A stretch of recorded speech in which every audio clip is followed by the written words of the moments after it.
अगर गरीबी ही गरीबी आ रही है तो कभी ना कभी किसी गरीब को सताया होगा, कभी किसी गरीब का शोषण किया होगा। अगर जिंदगी में जिस तरह का कर्म उदय में आ रहा है, कारण उसी तरीके का है और कोई दूसरा है नहीं। मेरे पास रेड कलर की स्विफ्ट थी, रेड कलर की स्विफ्ट लेके हम हनुमान जी की स्वामी में जाके चोमू से जब जयपुर जा रहे थे, 2010 की बात है, सॉरी हाँ, फॉर्च्यूनर 11 में आई, तो दोनों गाड़ियां थी, फॉर्च्यूनर भी थी और स्विफ्ट भी थी। तो यहां से जब गए तो एक ट्रक वाला हमारी स्वामी में जाके यहां से रवाना हुआ हमारे साथ साथ ही, और चोमू में हमने रोंग साइड से, मेरी गलती से रोंग साइड से ओवरटेक कर रहा मैं, चोमू के मेन चौराहे पे जहां दरगाह या कुछ होता था उसके बगल से, उसने मेरी गाड़ी को इधर से अड़ा दिया।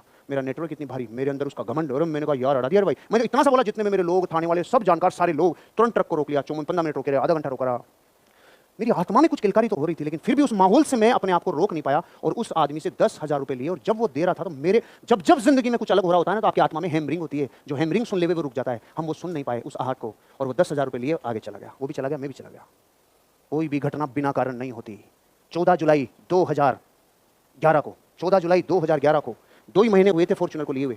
रिद्धि सिद्धि चौराहे से ऊपर चलते हैं आगे गोपालपुरा की तरफ, तो थोड़ी सी ऊपर चढ़ाई आती है। उस चढ़ाई पे चढ़ते टाइम सबसे पहले एक i10 को सेंट्रो ने कोरोला को, तीनों को मैंने आगे कर दिया 10 फीट। उसने ऐसा इमरजेंसी ब्रेक लगाया, ये पूरी तीनों। तो मैं इतना उस वक्त निश्चिंत था कि i10 है, सेंट्रो ने मारा, i10 ने इमरजेंसी ब्रेक लगाई तो सेंट्रो ने ठोका, सेंट्रो को कोरोला ने ठोका, और इन सब ने इमरजेंसी लगाई तो मैं तो ठोकना ही था। मैं रिलैक्स, कोई बात नहीं, हो गया होगा नुकसान। इतने में कोरोला से ड्राइवर उतर के आके मुझे कहता, हेलो नीचे आओ। वो जिस अंदाज से बोला तो मुझे क्लिक हो गया, ओ, क्योंकि तब तक मैं ये ठोस तरीके से अपनी आत्मा में बिठा चुका था, कारण के बिना धरती पे कोई काम होता ही नहीं है। मैं उतरा, उसने कहा भाई साहब आपने मेरा नुकसान किया, पैसा लगेगा। मैं चाहता तो इस टाइम ही कह सकता था i10 की गलती है, सेंट्रो की गलती है, फिर तेरी है, फिर मेरी गलती। मैंने कहा नहीं, अब तर्क देने का लॉजिक नहीं है। अब जो कारण हो रहा है वो अपना कर्म उदय में आ रहा है, इसको शांति से निकाल।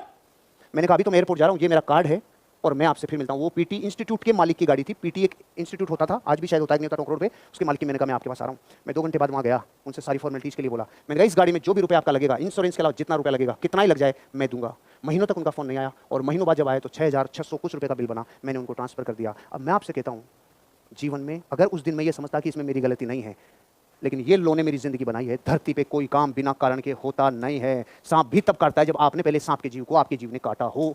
अनंत काल से कोई काम बिना कारण के नहीं होता रे मां कसम। इस पे जितनी श्रद्धा बढ़ती जाएगी, चंचलता खत्म होती जाएगी।